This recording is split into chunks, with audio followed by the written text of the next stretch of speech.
So, hello, once again, literally once again, just today, just half an hour ago, I was having another stream and recording, failed one, garbage, trash, throw it away.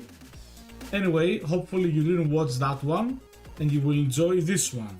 So yeah, once again, I'm back on my old trustworthy Dell Alienware M17 R5 AMD edition, and once again I'm streaming and recording locally.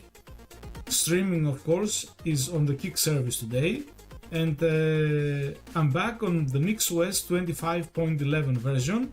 And before I will continue, I would like to check the stream if it's up and working just fine. Just fine being a relative term, because about half an hour ago I had a terrible stream. And yeah, seemingly it works.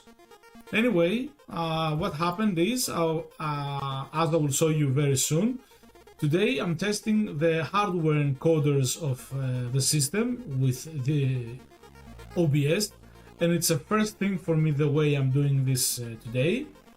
So we will get there. I should not be getting ahead of myself. Before we continue, let's see the system information with the GUI first. Going in the system settings, about the system, and as you can see, it's NixOS 25.11. The KDE Plasma version is 6.5.5 on Wayland, of course. The system has an AMD CPU, as I said before, the AMD Ryzen 9 6900HX, and also it has an AMD GPU, Radeon RX 6800M. It has 32GB of RAM, and as you will see soon on the terminal, it also has 2TB of SSD storage. Anyway, let's go back to the terminal, like this. Let's move it to the left side, like this with the mouse. And yeah, NixOS 25.11 Xantusia. I can't pronounce stuff, sorry. But yeah, otherwise, more or less you have seen on the GUI this information. Let me zoom in a bit for you to watch it on your own pace by pausing the stream, or later on the YouTube channel the video. One thing that I have to mention is the system display. I'm running at the moment the system in full 4K resolution of 3840 by 2160 at 120 Hz. No problem whatsoever. However, I have set a scale of 1.5 in order for you to see easier the things on the YouTube and you know, streaming and recording quality wise, to see things easier for you, more clear if you want. And other than that, I'm streaming and recording at full HD 25 FPS. And let's go back to the normal side of the screen. Okay, the terminal I mean. What I changed today, maybe you remember this from the other day or some other Linux distribution that I have tried. I have enabled for you the sonar when I click on the screen. This is the left click, as you can see. This is the right click, and this is the middle click. The rest of the stuff you have seen mostly. It's the top bar that I have customized exactly like as I want it to be. This one, the application launcher, I've made this icon myself. I like it. Sorry if you don't like it. I like it, of course. Not because it's mine, but I like it. It's exactly like I wanted to make it, and this rarely happens exactly to manage something that I want to craft. Anyway, this is the dock. I like it a lot. And just for the testing thing of the hardware encoding of OBS, which I will show you now the information of this, I will be loading few applications and do some stuff with the system. So going to settings,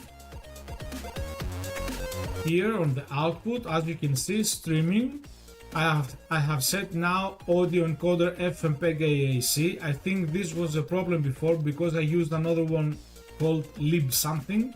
I don't remember the correct name, sorry. Video encoder is FMPEG VAPI H.264. Basically this is one that somebody uses if they have AMD GPU. More details about the encoder below. Navi 22, profile high, level auto, rate control VBR, bitrate 8000. And for the recording, basically I use the same just like the stream quality. However, I am capturing this recording in Matroska Video MKV.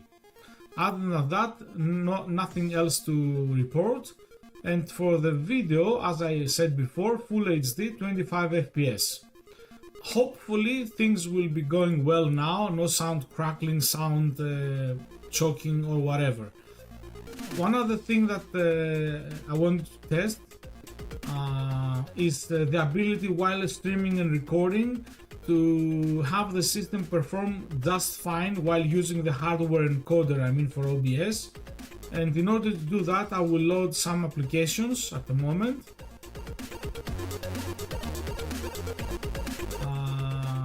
Yeah, things go well so far. So far so good. Let's keep on loading other applications.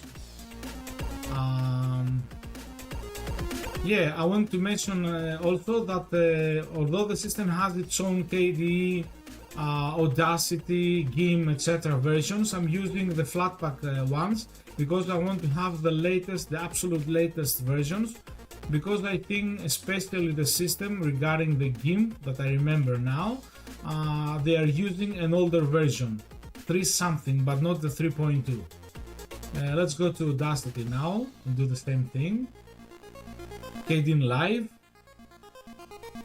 and okay, just fine. So as you can see, everything works just fine. Expose, boom, boom, boom, perfect, perfect, no problem at all. Hopefully the sound on the stream and recording will be fine too. Love it.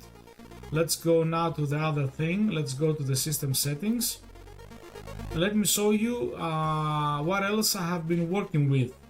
As I have promised the other day, of course I will craft my own cursor factory, but we are not there just yet.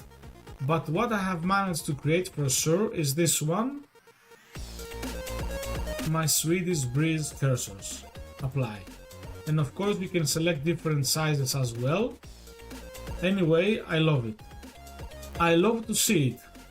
Not because of the Swedish colors, but because I managed to do this. Anyway, everything works just fine. I mean, the cursors work just fine, perfect, no problem, no issues whatsoever. I'm glad that it worked, and I have great progress with the system. Of course, there are a few minor details here and there. For example, as you can see, Audacity, this happens to the other Linux distributions as well. On the top side and the bottom side works, but on the middle of the screen sometimes you can see the old cursor, so to speak.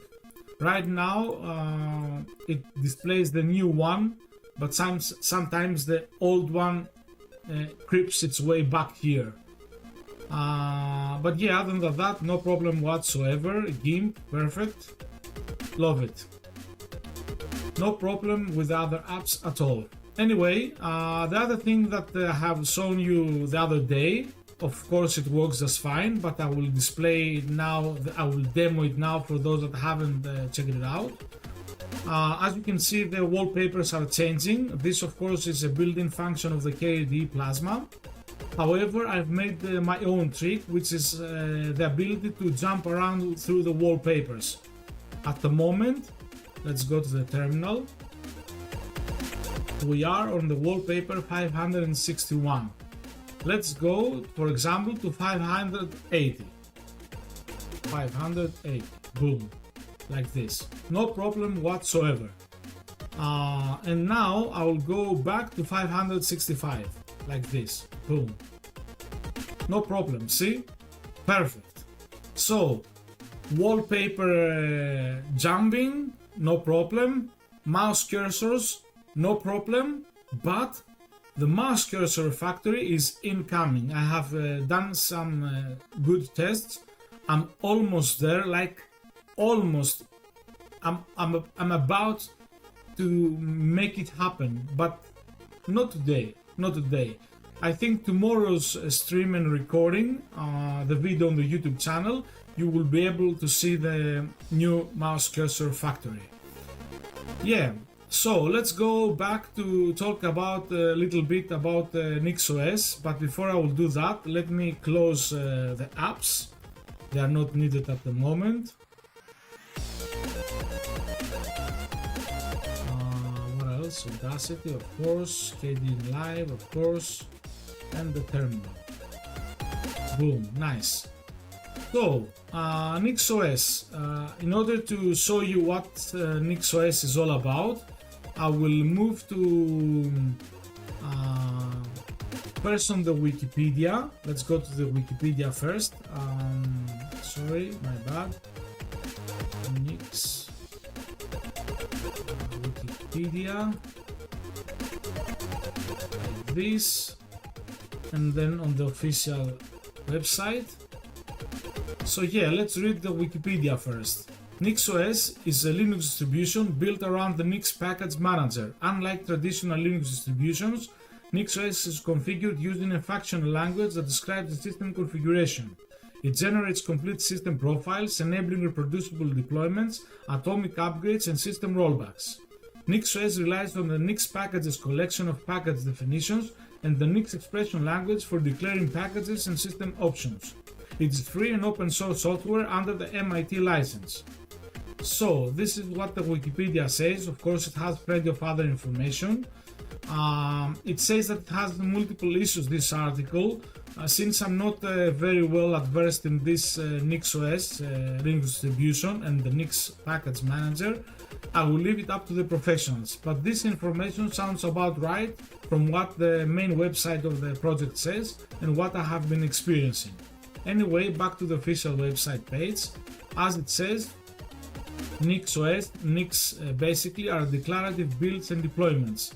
Nix is a tool that takes a unique approach to package management and system configuration. Learn how to make reproducible, declarative and reliable systems. And it has plenty of information below with videos as well. You can watch and read stuff here just fine, no problem. But this is very important for you. Choose from over 120,000 packages, the Nix packages collection, or else this one, Nix packages here, offers a large selection of packages for the Nix package manager. And if you are interested in any package, basically, you can type here and it will tell you if it exists or not. For example, I will type XIV Lancer. I haven't searched this before if you have noticed. And boom, I can click here and get more information about it. Anyway, amazing stuff. How to get NixOS? You have to go up here on the download. Ignore what it says about the Nix, the package manager, regardless of the operating system. Just ignore this section. Move below where it says NixOS, the Linux distribution. And here, graphical ISO image, and you download the version that you want for the system, that you need for your system. I got the graphical 64-bit Intel AMD version. I put it on my USB stick basically, and then it booted up. Basically, if you have done any other Linux distribution, modern, of course, I'm talking about a modern Linux distribution, it's the same thing. It asks you a few things and you move with it and be done with it, and you're ready to work with the system. However, regarding the desktop environments, it doesn't have like countless options. It's like not so many, but not so little. It was like maybe 6, 7. I don't think it was more than 10. Let's just put it this way. And for me, at least, it was literally a coin toss between GNOME and KDE. KDE won the the coin toss, and here we are. Anyway, I think it had cinnamon. I think it had mate or mate, how it's called. XFCE. but I could be lying. Take this with a huge grain of salt. Yeah, otherwise you install the system, you install your packages, your apps basically, and you are good to go. I will tell you more about this when I will complete my guide. Basically, I didn't even start, I think, with a guide regarding NixOS. I have so much catch up to do with it, but eventually I will get around and complete it. Sorry. What I wanted to say about NixOS is that it's not for the newbie users, regardless of the operating system, be it Linux or something else like Windows or Mac OS.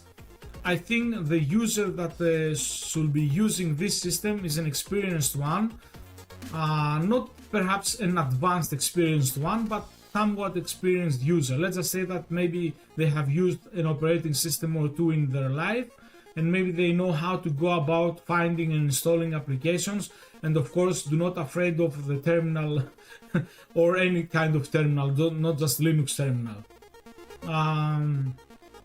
But if you are a person that you are a developer, your job, your work requires you to have a tool that adapts to the occasion, to the case, I think NixOS perhaps it will be, and it will end up being your forever Linux distribution, so to speak.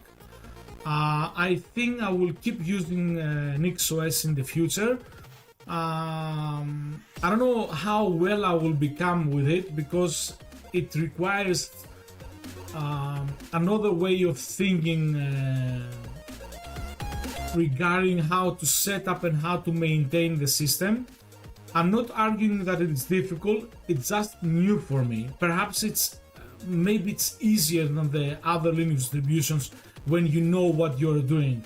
But for me personally, it's new, and I think I have plenty of things to wrap around my mind. Anyway, I don't want to drag this any longer. I will go now. Besides, this is my second stream and recording today. Anyway, as always, thank you for everything, and see you on the next one. Bye!